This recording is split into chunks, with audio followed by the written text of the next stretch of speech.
গুরুতর অসুস্থ বাংলাদেশে কারাবন্দী হিন্দু সন্ন্যাসী চিন্ময় কৃষ্ণ দাস ব্রহ্মচারী। তার রক্তচাপ ও রক্তে শর্করার মাত্রা কমে গিয়েছে। চট্টগ্রামের জেলে তিনি ঠিকমতো চিকিৎসা পরিষেবা পাচ্ছেন না। এই অভিযোগে সরব হয়ে উঠেছে সেখানকার হিন্দু সংগঠনগুলি। আগামী ২রা জানুয়ারি তাঁর জামিন মামলার শুনানি। তার আগে অসুস্থতার খবরে উদ্বেগ বাড়ল। প্রায় ১.৫ মাস ধরে দেশদ্রোহ হামলায় জেলবন্দী বাংলাদেশে অত্যাচারিত হিন্দু সমাজের প্রতিবাদী মুখ ইসকনের সন্ন্যাসী চিন্ময় কৃষ্ণ দাস পতাকা অবমাননার অভিযোগে তার বিরুদ্ধে দেশদ্রোহ মামলা দায়ের করেছে ইউনূস সরকার।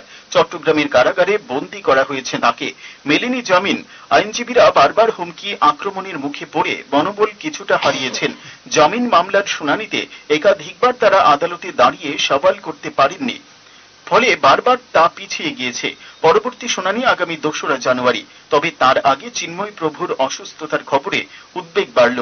বাংলাদেশের হিন্দু সংগঠনের তরফে বিজ্ঞপ্তি প্রকাশ করে জানানো হয়েছে, জেলবন্দি সম্মিলিত সনাতন জোটের মুখপাত্র চিন্ময় কৃষ্ণ প্রভুর শারীরিক অবস্থার ক্রমশ অবনতি হচ্ছে।